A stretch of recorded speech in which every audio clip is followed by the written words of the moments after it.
The European Internet Network brings you the news, sponsored by DHL Worldwide Express, your distribution partners.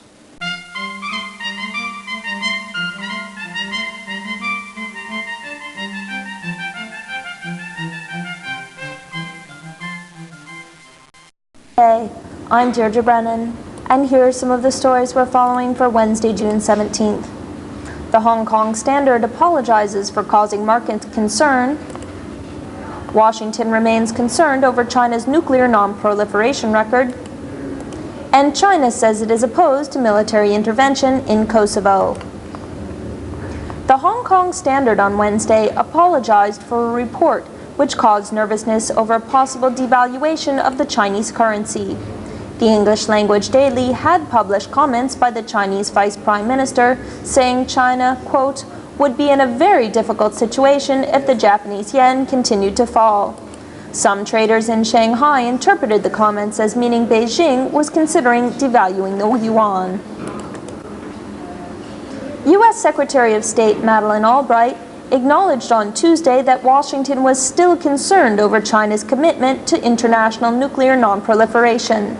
She said President Bill Clinton will raise the issue at a summit with his Chinese counterpart in Beijing later this month.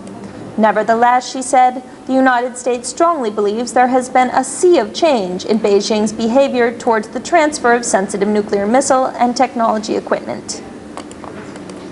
Meanwhile, the United States will use this month's presidential summit in China to seek a deal that will prevent Washington and Beijing from targeting each other with nuclear weapons.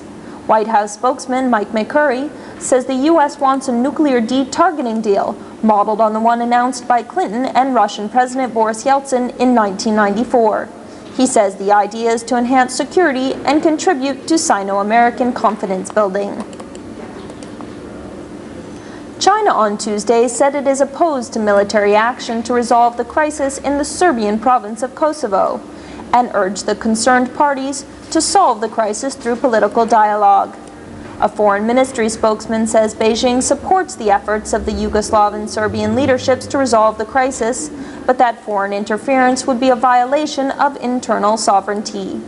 The Chinese government line could pose problems for the other members of the UN Security Council, who say they want NATO military action in the region to be endorsed by the Council. And now for a look at Thursday's weather.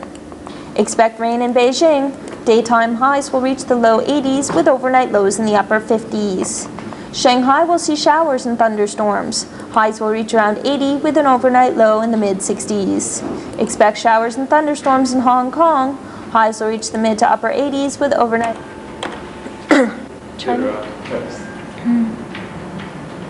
Hello and welcome to Inside China Today. I'm Deirdre Brennan, and here's some of the stories we're following for Thursday, June 18th. China praises U.S. and Japanese efforts to prop up the yen. Beijing calls on Washington to put aside differences. And more than 5 million people face devastating floods in central China. China's central bank governor on Thursday praised efforts by Japan and the United States to boost the sagging Japanese yen. He also reaffirmed a promise not to devalue the Chinese yuan. Speculation had been rife in recent days over whether China planned to break its promise after Chinese officials hinted that Beijing may have to take monetary action in response to the sliding yen. A devaluation of the yuan would likely touch off a devastating round of competitive devaluations throughout Southeast Asia, dashing any hopes the region could swiftly recover from the financial crisis that began in July last year. Beijing on Thursday called on Washington to concentrate on the bigger picture in order to ensure the success of a summit later this month between Chinese President Jiang Zemin and his U.S. counterpart, Bill Clinton. A front-page commentary in the state-run People's Daily called on the United States to cast aside differences and seek cooperation with China. It did not mention twin scandals involving the Clinton administration's dealings with China. Clinton is due to arrive in Beijing on June 25th.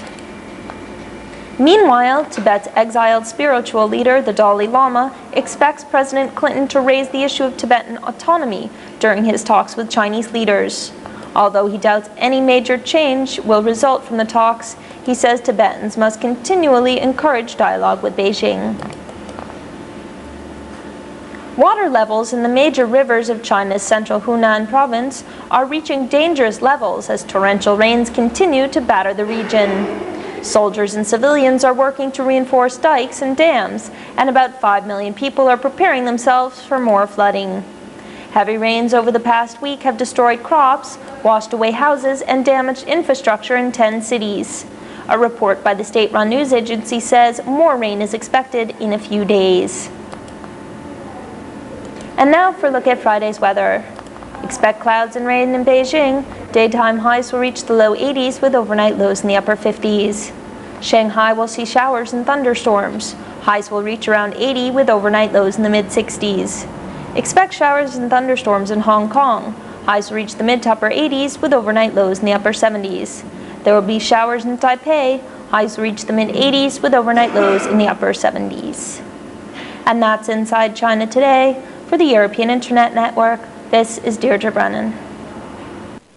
Today's news was brought to you by DHL Worldwide Express.